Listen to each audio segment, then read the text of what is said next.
too. Hey, you're stealing my thunder. Good to mix it up once in a while. No, it's not. Sure it is. No. Yeah, easy for you to say. You don't have a catchphrase that you say all the time. That's right. How would you like it if I said? That'd be awesome. That'd be awesome.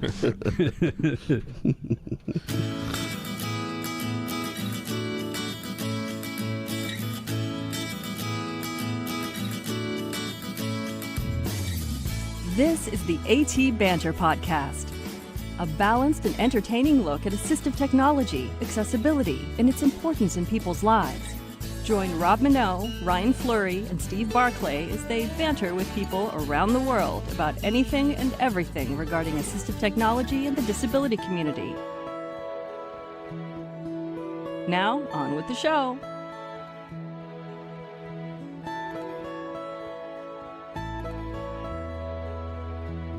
Hey, and Hey. sorry, I went on too long now. You got me all excited. Hey, and welcome. Hey. Hey. Hey. I think this is going to be a problem. And welcome to yet another episode of AT Banter. Banter. Hey, I'm Robin. And joining me. You're off today. No, I'm trying some different stuff. we're evolving as a podcast. Evolving, all right. Devolving. My name is Rob Minot, and I am joined today by Mr. Ryan Fleury. Howdy. And Mr. Steve Barclay. I deny everything. And Mr. Cowbell. Thank you, Mr. Cowbell. Okay, Google in the house. Hey, Google. How you doing? Sorry, I can't help with No, that you yet. blew it. I But did. I'm always learning. Here, we'll do it again. Hey, Google. How are you doing? I'm doing great. Thanks for asking. Anything I can help with? You're awesome. Aw, yeah. Oh, yeah, I'm going to cut that out. I'm going to cut that. Oh, yeah. Sweet. That's going to be rocking. We have Echo in the house as well. Yeah. Do we? Echo? She doesn't have a mic. She's plugged into the mixer. Oh, that's right. Echo? Or she was. Hey, Echo. Hey, stupid. Echo. How are you doing? I'm doing great. Did you know cats sometimes talk to me when there's nobody else around? So far I've learned one word. Meow. Echo's kind of like the weird Google Home's weird sister that just kind of Tries too stays in her hard. room a lot. Yeah, it plays with unicorns. Yeah. Yeah. I don't know. Anyway, anyways, how you guys doing? All right. Not too bad. Excellent. Hey, Ryan, we have a lot to talk about today, so let's get right to it. What are we doing today? Today we are talking with Chris Banter, who is also known as Blind Scooter Guy, All the way from South Africa. South Africa. Nice. Bet she sounds like Mufasa. Wait, Mufasa, who is that? Lion King. Is that the Lion King's dad? Yeah. Yeah. I don't. Okay. I don't, Mufasa. that was James Earl Jones. I don't think he sounds like James Earl Jones. But anyways, we will find out. That's right. Yeah, some news to talk about today. You guys were telling me a little bit about this before we turned the mics on. But why don't you let the people know what this bomb thing is? Take it away, Steve. Well, Baum in Germany, the Braille display manufacturer, filed for bankruptcy, a couple months ago now, I think. At least, yeah. Yeah. And a couple of days ago, we just got official word that Baum USA is closing down. Although that doesn't come as much of a surprise, seeing as they were in the process of shutting it down regardless. But now, officially, if you have a Baum product in the U.S., it's got to be serviced in Germany. Yeah, and you're responsible for shipping. So it's Ouch. going to be pricey. Yep. Now, so these guys have been major players in the Braille realm for quite a few years. Oh yeah. This is a big European Braille company. They have been a big part of the European market. Never really cracked the U.S. market the way they would have liked to, I don't think. They made a number of different runs at it, either in partnership with people or just through resale channels. But yeah, never quite made the impact that they wanted to in the U.S. market. Yeah, so it'll be interesting. I know that they're trying to, work their way out of this and trying to find, financing to stay above water. But yeah, I didn't a few months ago also happen to Handytech USA as well. Wasn't there a story that Handytech USA closed? Well, that was Earl Triumph Technologies. Triumph Technology, right. yeah. He shut his company down, right? Yeah. And he was Handytech USA, right? Essentially. So is there something to these braille companies that are going under? Is this a trend? Is this caused by something? Let's make no mistake. Handytech has not gone under. Right. Handytech is still alive. They're another German manufacturer, but they're still very much a going concern. I see. But I think probably the big issue for those guys is competition and low cost competition. Because the German and there's other companies like Eurobraille in France and other companies that manufacture products in Europe, and they tend to be very pricey by comparison to, say the HIMS products, which come out of Korea, or the Freedom Scientific products out of Florida. They just don't, they can't compete on price. This is interesting. Do you guys know anything about this? Oh, hey, I know some news. What? I know some news. Hey, did you know that Canadian Assistive Technologies just hired a new guy? What? Yeah. I think they mentioned that in last week's show. No, we didn't. No, we didn't. Really? Yeah. Really? Oh, okay. Maybe No. till after the show. Well, it wasn't official last. That's true. Last Yeah, show. that's right. That's It was still up in the air until the Alrighty. forms were signed. Excellent. And we sat in Monique's office for 45 minutes. I had to sign 2 forms. Yeah. So the AT Banter podcast guys are all now gainfully employed. Yay! Yay for Ken Aztec. Yay for Steve. Buy our shit. Buy our shit.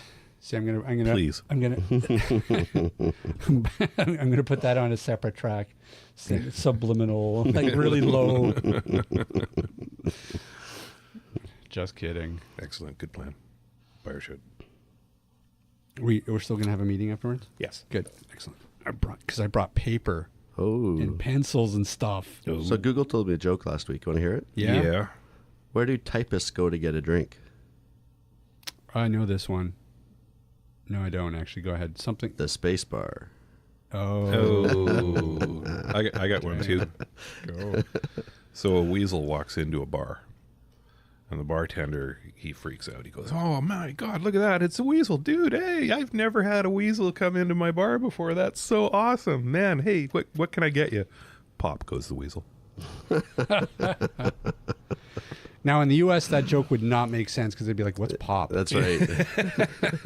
Not for the U.S., it's soda goes the weasel. Yeah, it wouldn't work. Doesn't fit, It's a yeah. Canadian joke.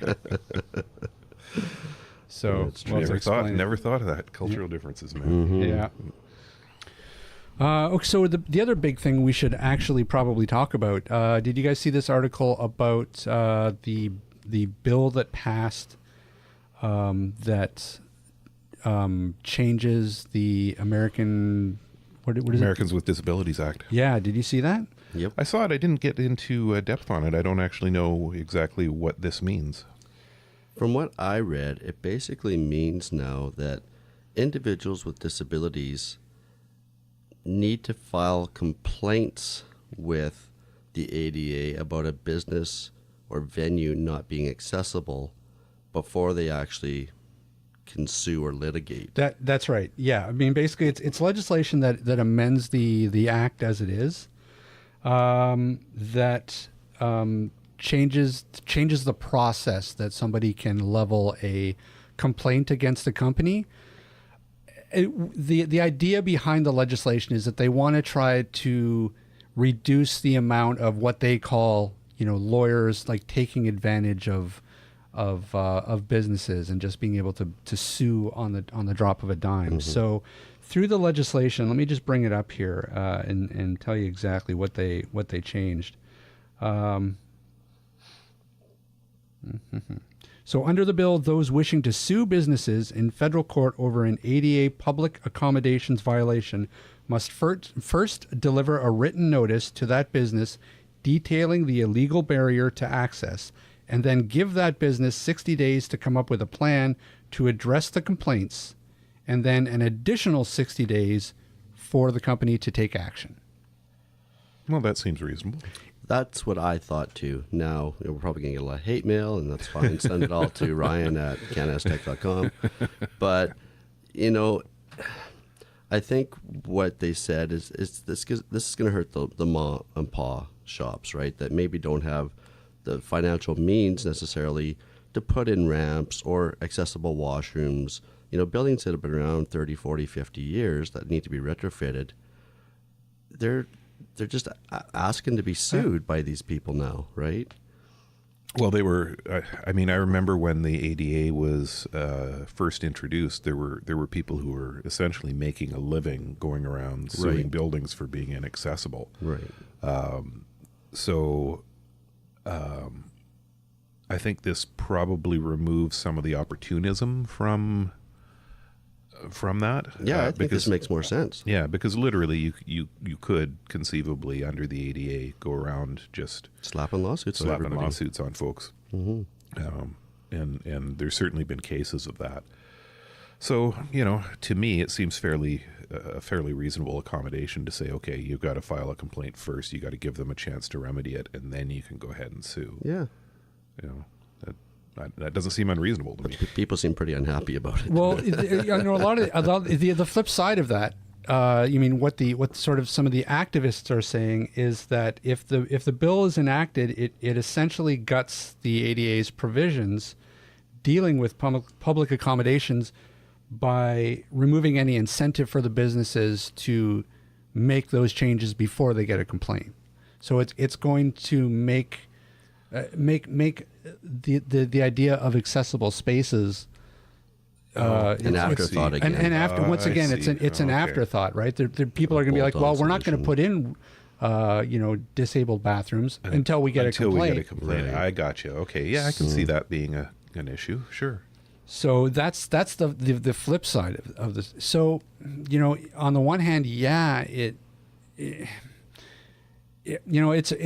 kind of damned if you do, damned if you don't, because I think both sides have really good, solid foundations. I mean, the co-author, I thought that the quote from the let me just pull up her actual name and give her credit.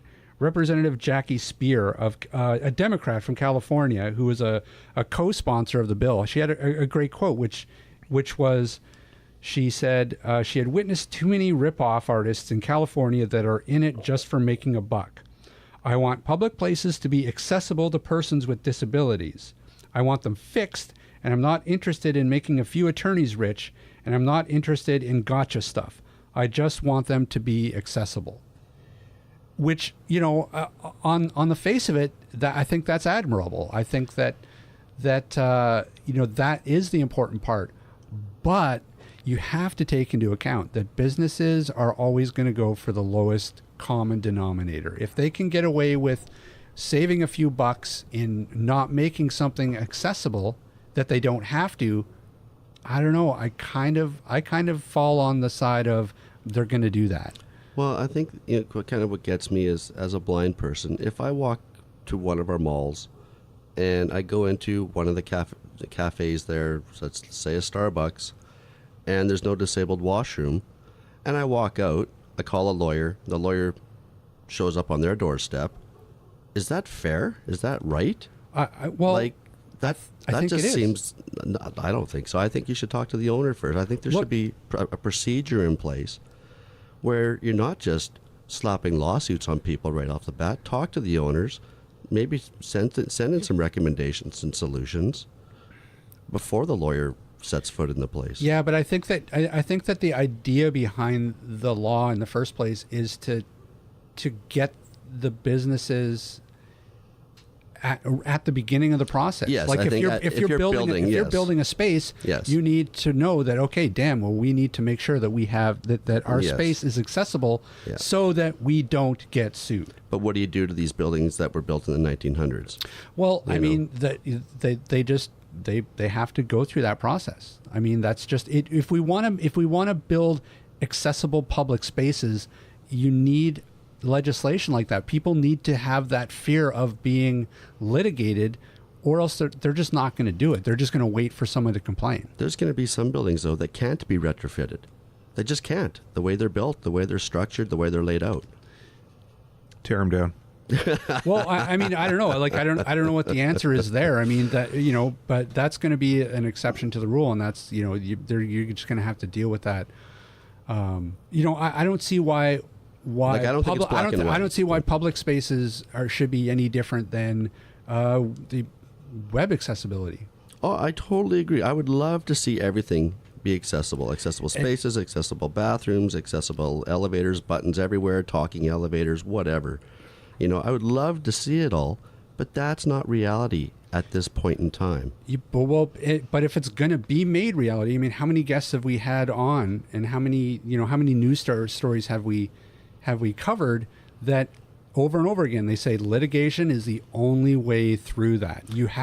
People have to be in fear of getting sued. That's the only way businesses are going to make these changes. And I don't think this changes that, though. This just means that there's 120 days where they've got a chance to fix things before they get sued. Hopefully. I mean, I guess. I don't know. I think that the knee-jerk reaction to this, in terms of the advocacy groups and the activists, is that anytime you undercut this legislation, that's scary. Well, and they're saying this legislation goes back, 20, 25, 28 years or whatever. So, we're kind of going back to the Stone Age with accessibility. But, I keep coming back to this fact that, yes, it would be great if everything's accessible, but don't just react by suing somebody. Talk to them first. Lay out some proposals and solutions before you complain. If you're just complaining and don't give them any solutions, I just don't agree with your method. You need to have solutions. You can't just start suing everybody. Yeah, see. I think you two have have to agree to disagree. No, I think I just have to agree that Ryan's wrong. No, it's a hot topic. I mean, and I don't know. Like I have to admit, I'm. It's been years since I used to watch that Schoolhouse Rock thing on how the bills work and stuff. Like, I don't know what actually this means. If this actually, because this has gone through this process, does that mean that it's law now? No, or not yet. Just now it has to go to another level where it's got to get through the House. It's got to go to the Senate. It's got to be passed by the Senate, and then it has to be signed into law by the president. Yeah, so it's got a ways to go yet. But we know he loves to sign stuff and then show it to the camera, so that'll happen. But yeah, I don't know. Hopefully we'll. Are you disparaging Trump, greatest president ever? Greatest president ever. Yes. I absolutely am. Well, yeah. Well, this will be something to keep an eye on, and by all means, if anybody, any of our listeners down there in the States, sound off, drop us an email and let us know how you feel about this. But shed some light on us up here in Canada. I honestly have no idea what the ADA Act contains, so I would love to get somebody on from there to talk about it. But if you do know a lot about the ADA and you're involved with it, let us know. Yeah, we're still working on a Disability Act for Canada, so that's right. Well, and look, what they do down there could very well impact what eventually gets passed here. So it is important to us as well. Yes, indeed. Mm-hmm. So, anyways, all right. So I guess if that's all the news, then let's move into talking to Chris. Alrighty, let's bring him aboard. Hello, Canada. Hello. Hey, Chris, how you doing? I'm well. How you guys? Doing well, thanks. Cool. Just figuring this app out for the first time. Yeah, we like it. yeah, it seems to work really well, and it's quite accessible, which is always a pleasure. That was one of the key things about picking it, and that and the sound quality. The sound quality we found was so much better than Skype that we switched over, and it's free. Great. No, it's Good not. stuff. Well, Is it not free? no, sorry, Ryan. It's free for me. Yeah, it's free for me. So sorry, Ryan. Screw right. you. All right, so Chris, we're ganging up on you today. I'm Ryan, and Cool. with me in the room I have Steve Barclay, Hello there. Hey, Steve. How you doing? Yeah, excellent. and I've got Rob Minot. Hello there. Hi, Rob. Jeez, 3-on-1, eh? You That's betcha. I'm a right. tough guy. I can take it. Well, we're a little simple, so it takes three of us to really combine to be one mind. Put a thought together. Yeah. That's a feeble excuse. That's a feeble excuse. Well, listen, Chris, we want to thank you so much for joining us. What time is it over there? It is 7:30 p.m. And he's all the way in South Africa, Woohoo. all the way in Cape Town. Cape Town. Nice. Let's see. Where do we start? I mean, reading your bio, you are quite the adventurer. I don't even know where to start. Well, let's start out. Where did you get this real lust for adventure? Have you always had it, even as a kid? You know, I blame it on the famous 5 and Secret 7 books. I'm not sure if you have them in Canada, but Enid Blyton's stories where kids went exploring the world and discovering things and being inquisitive. I suppose that's where it was born. But for as long as I can remember, I've been absolutely addicted to adventure. I've always wanted to seek out the unknown and do what other people might consider to be crazy. And I would definitely be one of those people. Sure, yeah. And, you know, they say that if you find something that you can do that you truly love doing, then you don't really need to ever work again. So tell us a little bit about how you eventually lost your vision and the trip that you were on when that happened.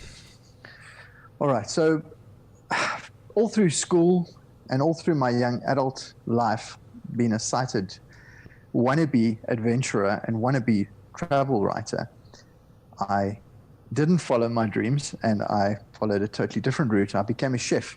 And although my culinary career was somewhat interesting because it took me all around the world, I worked mostly in the Caribbean, funnily enough, I always knew there was something else out there, something waiting for me. And eventually I plucked up enough courage to take the plunge. And in 2013, together with some friends, we climbed onto little 150cc Vespa scooters and traveled all the way from Cape Town through Africa, across Europe, Wow. around the United Kingdom to finish in Dublin, Ireland. Wow. And the trip was primarily a pediatric healthcare awareness campaign with visits to children's hospital, homes, orphanages, and just different children's medical associations through the continent and across Europe. And of course, to do it on a little Vespa scooter made it a big challenge because I'd been passionate. I'd been an avid collector and enthusiast in the vintage Vespas for some years before that. And this was the trip that was meant to do something good, but ultimately give me a story to write about. I've always believed that if you want to write a really good story, you should live the story first. So in 2013, on the 1st of February, we set out, and all of a sudden, in the middle of Africa, I became very sick. I flew home from Tanzania, and after not being able to get medical attention there, and being bounced around and jumping from doctor to doctor, hospital to hospital, I ended up back in Cape Town, thinking that the trip was over for me. But the doctor here, he diagnosed that I had bilharzia, food poisoning, dehydration, all sorts of things that I did have, and that it all contributed to my ailments, but it wasn't the ultimate situation. Right. He pumped me full of vitamins and a couple of courses of antibiotics, and a few days later, I started feeling okay. By now, the rest of my team were heading towards the Sudan, and there was no opportunity for me to get a scooter there. So I sat and sulked, and then I said, bugger this. I'm not going to take this. I'm going to make a plan. So I organized the loan scooter in Paris, and I traveled south in Europe. And funnily enough, my team members got stuck with visa issues between Ethiopia and the Sudan. So they spent an extra month there, and it gave me plenty of time to cruise around Europe. And all of our engagements and appointments that we had made in Europe that they were now going to miss, scooter rallies and things like that, Right. I got to attend on my own and ended up meeting them when they got to the bottom of Africa, funnily enough, doing more mileage than they ended up doing. So I finished the trip. And the entire time that I was traveling in Europe, I knew something wasn't right. I was tired very quickly. I was dizzy. I was not myself. And I put it down to traveling. 8 months on the road, 30,000 kilometers, this best part of 20,000 miles. I figured I just needed some time back home. I needed to rest, and I'd be okay. By the time that we got to Dublin, and we did a little tour around Ireland, I took the scooter and delivered it back to Paris and got back to London. By the time I flew home, I was falling apart. I'd lost an enormous amount of weight. I was shaking, and I just wanted to get home to see a doctor. That's when my fun and games started, because I got bounced from hospital to hospital. They didn't know what was wrong with me. And the more that I told them something's going on with my eyes, I'm seeing the little floaters and blurred vision, the more they didn't listen to me. So they did lumbar punctures, blood tests, MRIs, chest x-rays, more blood tests. It was excruciating, because I think I went to at least 6 different doctors in 4 different hospitals, all on a couple of occasions. But at no point did I get to see an ophthalmologist. The more that I told them something's going on in my eyes, the general practitioners looked through my eyes and said, well, we don't see anything wrong. But of course, they're not ophthalmologists, so they can't really look at your retina. And then all of a sudden, my sight disappeared. Yep. And by that point, I'd actually gone and made an appointment with a private ophthalmologist, but I was waiting for it took about a month to get that appointment. I was waiting for that day to come so that I could be checked out by him, and him give me the same hopefully good diagnosis. He looked through my eyes and immediately said, you've got a virus growing on your retinas. Get to the ophthalmology unit. And he phoned them. We set up, got there, stuck a needle through my eye, ouch, and did the biopsy. And the virus at that point, they managed to save my life, but the virus had attacked the light receptor cells in my retinas, leaving me totally blind. And I sat quite stunned and in a wheelchair, unable to walk, unable to go to the toilet on my own, falling apart. Wow. And just being told you're blind. And thinking that was the end of my adventures and my aspirations to be a travel and adventure writer, for sure. So that's the long version. Wow. So where were you when you finally had that diagnosis? In Cape Town. I'd come back to Cape Town, and it was at that point that my sight disappeared. And that was in June of 2014, the 4th of June. I can tell you exactly how many days, hours, minutes.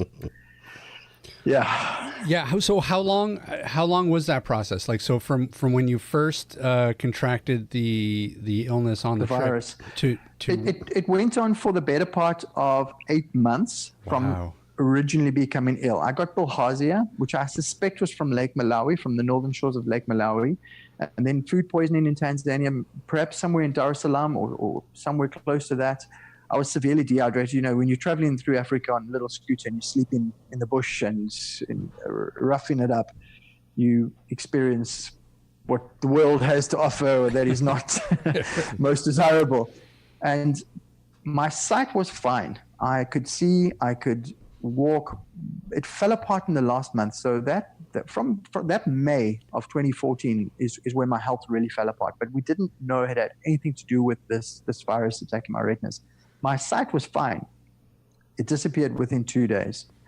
It was always a little blurry, and then from full sight to absolutely nothing. I see nothing. I see a starless night. So is that the nature of the virus, though? Is it that's kind of how it works? Is that it kind of just travels around the body and just attacks different parts? It just didn't get diagnosed correctly. If they had picked it up earlier, when I first went to get medical attention, I would no doubt see today. Right. And does that frustrate you? Does that sort of eat at you? It did. It took me a year to firstly learn how to walk again and learn how to shower without falling over and things like that. Then it took me a year learning how to use my MacBook and my iPhone and things like that, because obviously I sometimes resent people that go blind slowly, naively thinking that they would have time to learn the technology, knowing that their sight is going, which obviously isn't the case. But I had to learn, and then it took me a year to write my book. My book is 165,000 words, which tells the story of my scooter trip, the planning, preparation, as well as the actual trip, and then my journey into sight loss. Yeah, I mean that's that's one of the things that we kind of like to talk about on the show, talking to different people and their experiences, especially in terms of visual impairment, is that everybody has had a different experience in terms of vision loss. And you're absolutely right. Some people lose it very fast. Some people it's more of a process. But at the core of that, that grieving process, that process of adaptation and acceptance is a tough road for anybody, despite the details of how long the process took. So it's always interesting to talk to people to see how they got through it and how they managed to push through it. And so really, it sounds like you've adapted pretty fast, in all honesty. I was, when I lay there in the hospital bed and the doctor told me that you're blind, there's nothing we can do for you. Your life is saved. You will get your weight back. You'll be healthy, but you're never going to see again. I said to him, okay, send me home. And he said, no, well, you need some time to recover. And so I said, no, send me home. I will go and bounce off the walls. I will do what I have to do. I will be fine. Send me home. And unfortunately, there's not a whole lot of sight loss support here at the bottom end of the planet, almost exactly opposite to where you guys are sitting at the moment. Unfortunately, if you want to go and learn how to weave baskets and things like that, then fine. But if you want to learn how to use a MacBook, you're going on YouTube and you're doing a bit of research. And I'm lucky in that I've got a loving wife. I was quite computer literate, and I adapted quickly. And when I had the conversation just the other day with my blind friend who's a racer in Australia, Ben, I said, Ben, I haven't met anyone who's been blind for a shorter period than me, because for me it's 3.5 years, really. Right. A little over that. I said, and he's been blind for, I don't know, 15, 20 years. I said to him, why is that? Are people not going blind anymore? And he said, "Geez, you're right. I don't know anybody who's been blind for a shorter period than you either. So maybe they're doing breakthroughs, innovations, and there's just people are not going blind as much anymore." And the next time we chatted, he said to me, he thought about what I said, and he realized that most people, it takes them 7-8 years before they actually start communicating and relaunching themselves in the world. He knows that for him, it was 8 years. He locked himself in his room. That was his life. So, yeah, I guess I've adapted early, but I will not let sight loss beat me. I will not let it stop me. I will be a travel and adventure writer. And hey, guess what? I never knew that I'd become a blind one. So be it. Yeah, and I think that there's, obviously, everybody's different in how they react, and certainly there's going to be a grieving process. But I also think part of that is the message that society has sort of sent the blind community, which is one of sort of almost like a learned helplessness. That's exactly it. And I feel like that's beginning to change. More and more, especially the younger generation. I mean, we've had guests on the show lately that really have driven this home. We're trying to get away from that. Blind people, visually impaired people, your life isn't over once you lose your vision. It's really. I agree 100%. It's just that you may have to do things differently. You may have to adapt. You may have to use different technology, but by no means is your life over. And so, less and less, I think people are just locking themselves in a room for 8 years while they sort of cement that. People are able to grieve, get through that grieving process, and then say, okay, here I am. I'm ready. Let's figure out how to re-enter life. Well, right. Well, just this weekend, I met with the guy who's been blind for less than a year. Who, when you become blind, I call myself an accidental accessibility advocate, because you can't help but become wary and understanding. And people reach out, obviously, when they need support, specifically where they're not always able to get it. So he reached out to me, and I'm kind of mentoring in some way and helping him. And I set him up and showed him how to use an iPhone and things like that this weekend. And it was quite an emotional thing to see, because he's going through that grieving stage. He's less than a year into sight loss, and all of the things, all the frustrations and challenges that he's experiencing and he was expressing to me, I know that I went through all of that as well. Ryan, you went through a fairly similar process. I don't know if you're aware of this, but Ryan lost his sight in a freak bingo accident. But both eyes, eh? Yeah. Just never say, when you're around Ryan, never say under the B for it just freaks him out. But how long was your process, Ryan, before you were ready to take on? Because when I met you, it was your first computer, which was probably 2 years into my sight loss. Yeah, I lost my sight in 1995, and I think probably the first year, because I also had a girlfriend within that first year of being blind, got married and had a son. So I had excuse my language, a shitload of stuff on my plate other than blindness.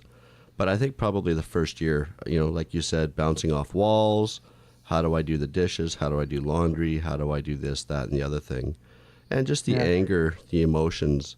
And I think what I'm getting from you, Chris, is, attitude is everything. If you've got a positive attitude and you've got a good support network around you, sure, you're going to go through the grieving process, and everybody grieves differently. But, you have to have that attitude that, life isn't over, and the support around you is very important. Well, a couple of things. Firstly, I also, within a year of going blind, got married to my girlfriend. What was a real challenge for me is not only dealing with the blindness, but I was dealing with the fact that I was so ill and so weak. And I couldn't stand, fall over. I had to be wheeled around in a wheelchair. My home is not very wheelchair friendly. It's now become blind friendly, but it certainly wasn't. So there was so much more than just the sight loss. There was the absolute frustration. It's almost, I often use the analogy that it's like being put into a prison cell. You in solitary confinement for which you've committed no crime, and you have to find a way to live that new life, or you're just going to stay there. So I suppose some people, it's a quicker evolution back into the real world. And I think technology has helped a lot, making it a quicker process. Yeah, there's definitely, with social networks and stuff nowadays, you've got, quote unquote support groups or people you can reach out to and talk to and share your feelings and emotions. It would be so easy to make the decision to not go out, to not socialize, to just sit in your bedroom and, suck your thumb all day. But, it's tough. People have to reach that point where they're ready to, step out of their comfort zone again and take on the world, because like you said, life isn't over. You're just blind. There's a lot worse things that could happen to you. There's a lot worse things. I'll tell you a story about that, what could be worse. But just quickly on that point, there's a lot of people that I've met that are blind, that have been blind for 20, 30 years, and they've come to me for help with their iPhones and that. I'm like, hey, dude, I've only just figured this out.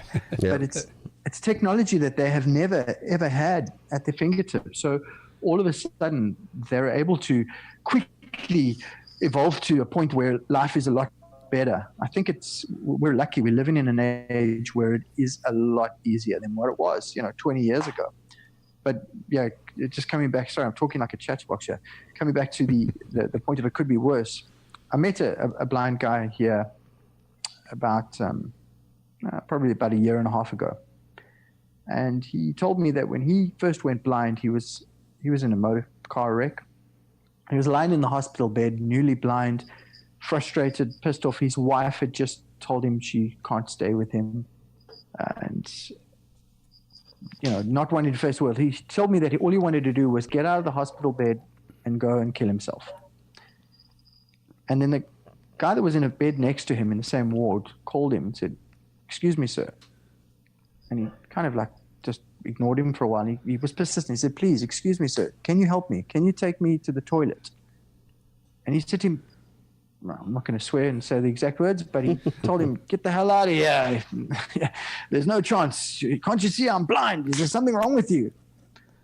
And they were silent for a while. And then the guy said to him, "Yes, I can see that you're blind, but I've got no arms and I've got no legs. I've also been in a wreck, and we can help each other." Mm-hmm.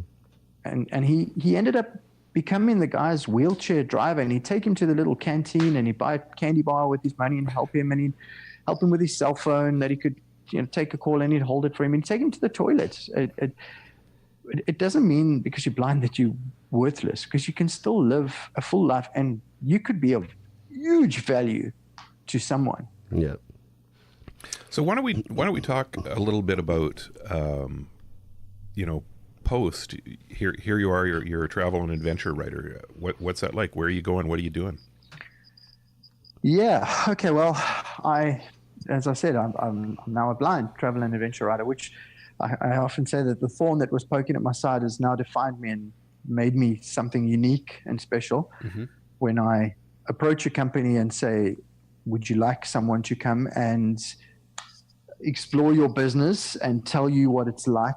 Because there are, of course, 285 million blind people in the world, and let's face it, they're all potential customers. I can do a bit of an article for you. Then they jump at the opportunity. It's unique. It's something special. South African tourism has had a massive drive now, advertising itself as a place that is accessible to the visually impaired. So I've been doing a lot of that type of thing. Done crazy things. I've traveled by ocean, air, by road, by rail, I've bungee jumped, kayaked, you name it. I'm about to leave in a month's time for my next big adventure, which I'll tell you about in a bit. But I've accepted that being blind defines me. And I sat the other day and made a list of all the things in life that I'd absolutely really like to have to be truly happy for the rest of my life. A little holiday house by the sea, all sorts of things like that. And an hour or so later, I sat back and I looked at that list and I realized that I hadn't put sight on that list. It was quite a defining moment because I realized that I'm now the blind scooter guy. So the blind scooter guy, by the way, I was always Chris the scooter guy because I had a whole collection of vintage Vespa scooters. I'd call people and say, "Hey, it's Chris." And of course, they'd say, "Which Chris?" Because it's quite a common name. So I'd say, "Chris the scooter guy." "Oh, Chris the scooter guy." And then I started being referred to as Chris the blind guy. I was like, crap, that's not going to work. So the blind scooter guy was born, and it's kind of stuck. It's just become my thing. So I through my writing, I got involved in Toastmasters, and I've become a speaker. So I now just today finished an assignment, and I've been doing quite a few. I go into corporates and I speak about accessibility and seeing the sightless, and I just show them how to educate their staff and show them that they need to talk to the blind person, not to the person that's guiding the blind person. I'm sure you've all experienced that type of thing. Mm-hmm. Now, speaking of that, though, you were involved in a TED Talk, weren't you? Yeah, I was the first blind man to present on the TEDx stage here in Africa. That was less than 2 years into my sight loss. It was quite a big thing, quite a defining moment. It was massive, a couple thousand people and streamed, viewed, I think, over 60,000 people live at that point. So it was quite a point. And that kind of cemented the whole speaking thing. Everyone said, "Oh, it was such a success." I told the audience to stand up and close their eyes, stand up and shake each other's hands, shake the hand of the person to your left and right. And of course they were in a turmoil. They couldn't do it. And I said, yeah, welcome to my world. So it was really good. It was a huge, huge success. And after that, I've spoken at the Successness Festival. And this year, I'm speaking in Ireland in December, doing a whole bunch of crazy things. So, yeah, the speaking is a way, as is look, you need to write and you need to speak to be able to fund having adventures and travel. You can't just go and travel for no reason. So for me, I love storytelling. I've always been an avid storyteller, a campfire storyteller. So put pen to paper, put fingers to MacBook and share the stories with the world. And speaking affords me the right to do that. It allows me the opportunity to go and travel. It allows me the opportunity to finance travel. And yeah, that's so yeah, now I speak, I write, which is all storytelling as far as I'm concerned. And hopefully I educate and help teach the world to be a little more aware than what I wasn't, because I was a dumb fool. I'd never met a blind person before becoming one. So I have to ask you, do you still ride your scooter? I ride it up and down the street at my house, yes. Excellent. Sometimes my wife sits on the back and grabs my elbows and indicates right, left, or a real tight squeeze for stop immediately. Nice. But yeah, I play with them and I service them and I fiddle with them. And it's just, I'm not going to let my sight loss stop me from enjoying what I enjoy. If you look at blind, crazy adventurer people that are motorheads, I don't know if you guys have spoken to Dan Parker. No. Who's, I'll have to put you guys in touch. He's busy building a car to become the world's fastest blind racer. He was the world nitrous land speed racing champion. He lost his sight in a wreck. He's been blind for about just over 5.5 years, I think. It's about a year more than me, so around 5 years. And he, a year and a half after his sight loss, he became the first blind man to race on the Bonneville Salt Flats. And not only did he race, but he built the bike, the track. He built the rig himself. Nice. So he teaches shop at the moment. He's from Atlanta, or just outside Columbus, or Columbia, something. Yeah, Columbia, Georgia. And he proves to the world that a blind man can do anything that a sighted person is able to. I suppose that's a mantra that I have had to live by. A blind man can do anything that a sighted person is able to, given the right accessible tools. Well, that's, it's funny. It's funny you say that, because we had a guest on just the other day or a few weeks ago that, what she said was, a blind person can do anything a sighted person can, except for drive a car. And now you've just proven that that's not even the case there. Just a matter of the big enough road. Uber's wonderful. Oh, don't get me started on Uber. Yeah, we've been fighting here in Vancouver for years to get ride sharing, and we still don't have it. We don't have anything like ride share or any of the government financed ride share things, but we do have Uber and Taxify and things like that now. So yeah, we're just stuck with taxis. It's getting there. Yeah. Listen, so tell us a little bit about some of the maybe the technical adaptations that you use on a daily basis. You mentioned using an iPhone a lot. Are you just basically using the built-in accessibility features on it when you're using it? Sure, and a pile of apps that help me. So things like Bespecular. I'm not sure if you're familiar with Bespecular, which is, funny enough, a South African girl who invented that or came up with that app. She, every now and then I do something crazy. I even strapped an apple to my wrist the other day and took a picture of it and posted the picture and said, "Is this really a genuine Apple Watch, or have I been had?" But I use things like that, mainly in the kitchen. If I need to identify something, I use TapTapSee, all the general apps that people use. Right. What I found to be the most valuable tool is not my MacBook. Well, the MacBook's great for writing, simply because it keeps up with me, because I write incredibly quickly. But my Bluetooth keyboard and iPhone. Without the Bluetooth keyboard, my iPhone is 25% of what it could be. I am able to move around and operate and do things much faster using the Bluetooth keyboard. And in the kitchen, I now sit and chop onions on a plate rather than on a chopping board. But I've become so good that the sight is not even an issue in the kitchen anymore. I worked as a commercial chef for 20 years, so it's just come back very quickly. And obviously, I have to be cautious around the gas stove and heat is. you can't just look and see that something is hot. You have to be cautious. So you move a little slower. It takes a little bit longer, but you can do anything. I don't have any specific kitchen tools. I don't have label making machines. I am anal when it comes to being organized. I'm the one who's in charge of the fridge. I'm the one who's in charge of the spice rack. If the things are not where I want them to be, I flip out because I do all the cooking. Yeah. My wife thinks she's the lucky one. And yeah, I my folks moved into my house when I first went blind. Because I was so ill, just as a way of helping me, they took my spare room.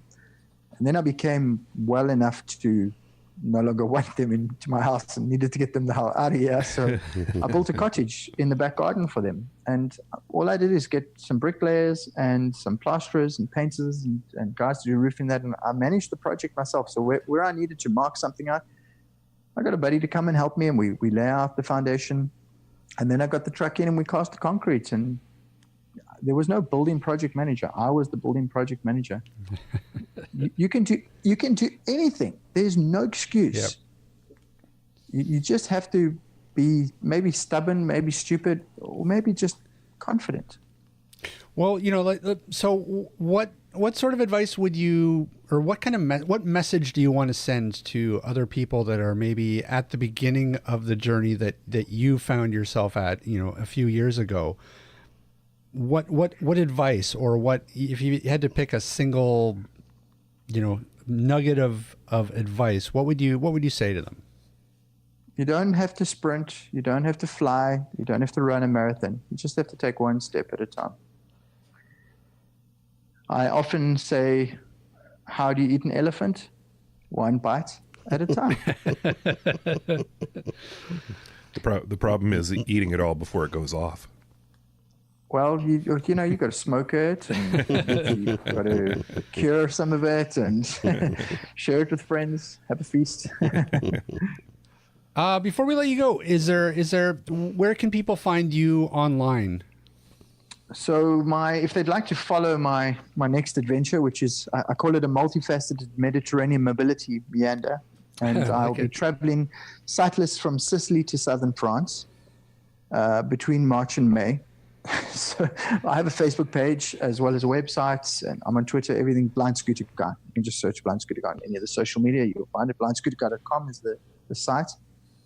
And basically, my plan is to navigate and to do everything. My wife's coming along. All she's allowed to do is drive the camera, take pictures. And in the spirit of what James Holman did, I plan to go and climb a volcano and kayak and try to use as many forms of mobility as possible and experience everything through my remaining four senses rather than my silly lost one sight.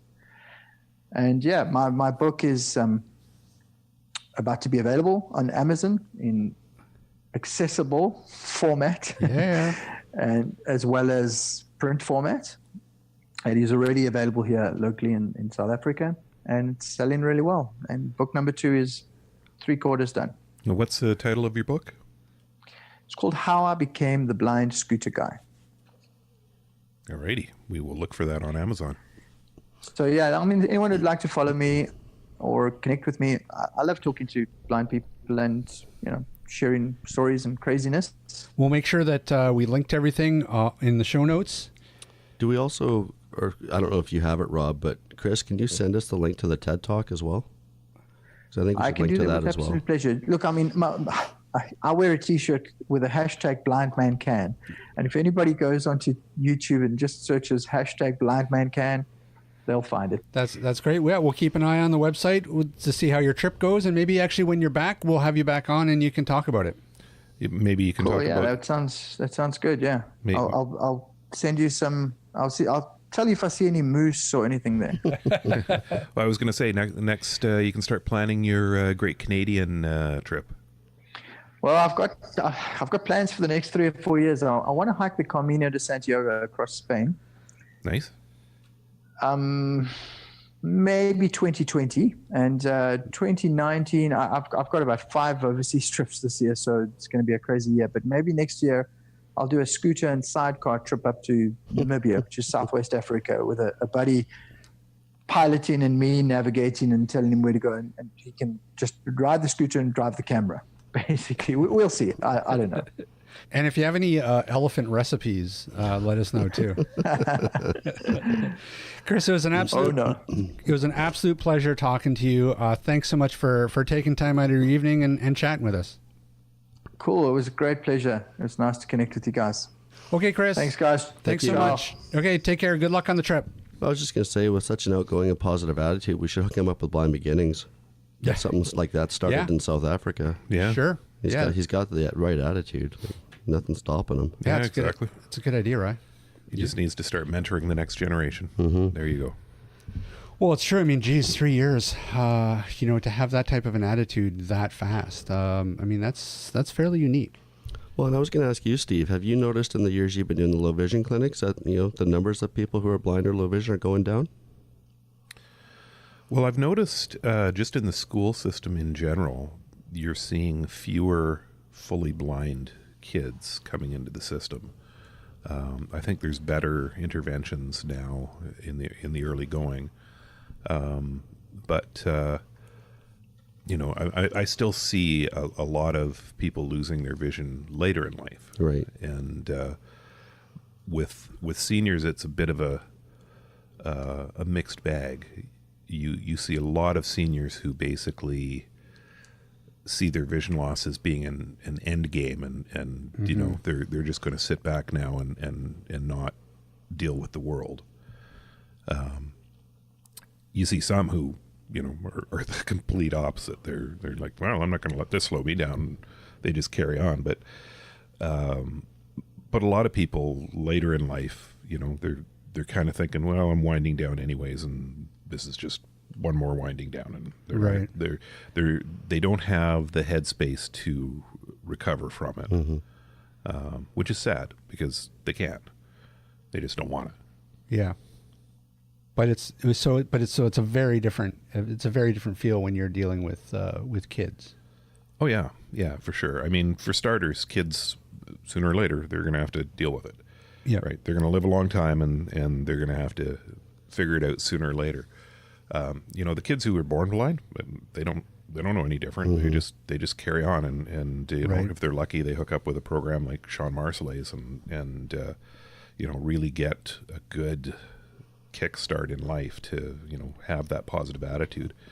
But mainstreaming now, having them in mainstream schools is very helpful because more social opportunity, more interaction. I would say that mainstreaming has been a super positive benefit over the last bunch of years, whereas before, we had institutional schools, and there's a place for those, for quick acquisition of skills. If you can get a bunch of people into one place to learn, how to access a computer, how to use VoiceOver or JAWS or what have you. But that's not a place where they should do their entire educational career. They need a broader life experience than that. Yeah, I'm just curious. I just wonder if part of that reduced time that it seems to be taking people to adjust is because of, well, one, the technology is just getting better and better, where the limitations are less and less. But also, I think that just attitudes, being able to connect with other people on social networks, or even just you just do a Google search online and search. You can find tons of blogs and postings out there by people who are blind that are doing, doing anything that they want to do, and that can really galvanize somebody. I think that's at the beginning of that. Yeah, the access to information is definitely has a huge impact. Sure. I mean, better. I mean, but 15, 20 years ago, there was none of that. If you went blind, you were kind of like, like Chris was saying, you were in solitary confinement almost. You had your immediate family and friends, and maybe you had some services here and there from something like the CNIB or the RNIB or something. But that was kind of it.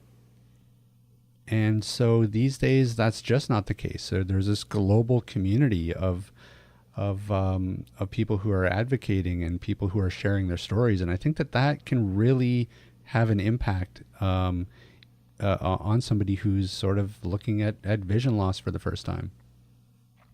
Yeah, I think I've related the story before about the camps that I used to do on Bowen Island and with Special Education Technology BC and the Canadian National Institute for the Blind. When we first started doing the technology camps on Bowen Island, we were teaching dead basic computer skills, how to use JAWS, very, very simply how to navigate around Windows. The next year we did it, we taught chat programs, MSN, IRC, things like that, which were back then fairly popular chat applications, right? But really hadn't been used by the kids that we were working with. The year after that, those kids had really grabbed that chat technology, and they kept in touch for the rest of the year with a lot of those kids that they were at that camp with. And it was the first time that we really started to see networking between those kids in the blind community. And the next year, after they'd learned the chat, their technology levels leapt up to a really new plateau. Wow. Because they came into camp doing things like, pirating audio. Which they had learned from, one of them figured it out, and then they got on the chat boards, and it's like, hey, look at this, you can pirate audio by doing this. And the next thing, everybody was pulling down Napster and things like that, and not torrents back then, they were news groups. Sure. And it was really interesting to see how that little seed that we had planted just by teaching them the chat program grew into this massive network, and it's still growing to this day. There's still there's better and better social media sites. There's specific groups that people can join through things like Facebook. There's all of this networking going on. I see now when I go onto Facebook groups, somebody will post a question. It's like, hey, how do I do this on my Windows computer? Well, by the time I see that post, there's probably 5 answers to that that thing already. Yeah. People just jump on it, and they're so willing to help and to spread their knowledge and help somebody over a minor hurdle like that. It's great. It's life-changing technology. Yep. Yeah, it really is. So, I mean, Chris made a good point. I mean, we're incredibly lucky to be living in the age that we are. We're so spoiled. I mean, we live in an age where we can literally look up anything at any time and probably find the answer. Yeah, and then we have to find out whether it's true or That's not. right. Because it's on the internet. Well, sure. That's right. How many people diagnose themselves online, right? Oh, God, don't even get me started on that. I can't tell you. Yeah, I got this, and this. I'm dying. Yeah. Well. I did that over the weekend. I think I'm convinced I have a hernia. Yeah. Where? So right here. Like, I had one right there. That's. Do you have do you have a little bulge? No. You'd notice a bulge. Oh, Yeah. really? Okay. Yeah. Can you reverse likely. Can you reverse a hernia? Yeah, they basically they do surgery. They tuck it back in. They put a little bit of mesh on top of it. They sew it up, and you're good. Is it? Okay. No biggie. I don't know. I'm just thinking of can I do sit-ups or something to No. offset it? No. Like if it's the beginning of one? Because No. I don't know, it's kind of sensitive. Go, Does it really hurt? Go to your doctor. go see your doctor.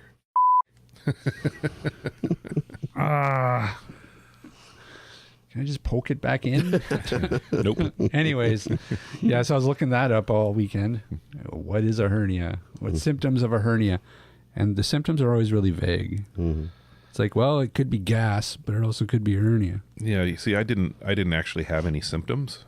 Mine was discovered when when I was in hospital. Remember, I had the big staph infection and all that thing. I landed in hospital, and it was one of the doctors coming around. I was asking him a bunch of questions about, everything that was going on. And at this point I had a chest tube. I had 2 IVs running into my arm. They were draining fluids off of my lungs.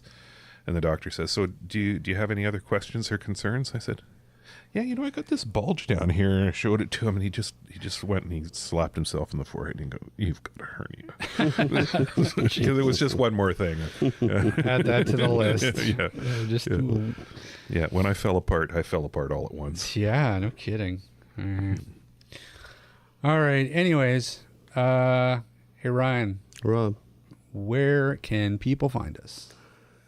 Well, they can find us online at www.atbanter.com. They can also email us if they so desire, atbanterpodcast@gmail.com. And we can also be found on Facebook. We can be found on Twitter, and we can be found on Instagram. Kaboom! Hey, Google, look up Canadian Assistive Technology. Sorry, I don't understand. Okay, well, then I'll get Steve to tell us about it then. Steve! Well, Google don't know squat. You got to add a wiki article to it, then she'll find it. There you go. Well, let me tell you about Canadian Assistive Technology. Canadian Assistive Technology is this fabulous company based in Burnaby, British Columbia that does all kinds of assistive technology stuff. Just scads, heaps, wads, chunks. And it can be found online at www.canasstech.com. That's CANASSTECH.com. Coming soon, new website. Really? Yes. Oh, excitement. We'll talk about that in a few minutes. What about that Rick Chant guy? Well, that Rick Chant guy, that's that guy who can fix pretty much any kind of assistive technology, right? Yep, that's him. Yeah, he's a pretty smart fella. You know where they can find him? Where? They can find him at chaostechnicalservices.com. You got to spell the whole thing out, CHAOS technicalservices.com. Or you can email him at chaostech, CHAOSTECH, at shaw, SHAW.ca. And yeah, I guess that's it. That's probably it. All right. Thanks, everybody, for listening in. I've been Rob Minot. I've been Ryan. I've been Steve, and this is the Cowbell. And we'll see everybody next week. This podcast has been brought to you by Canadian Assistive Technology, providing low vision and blindness solutions across Canada. Find us online at www.canasstech.com. That's CANASSTECH.com. Or call us toll free at 1-844-795-8324. For all your assistive technology servicing needs, call Chaos Technical Services at 778-847-6840 or find them online at chaostechnicalservices.com. Music provided by bensound.com. Whoa, look at that. Master of the one take.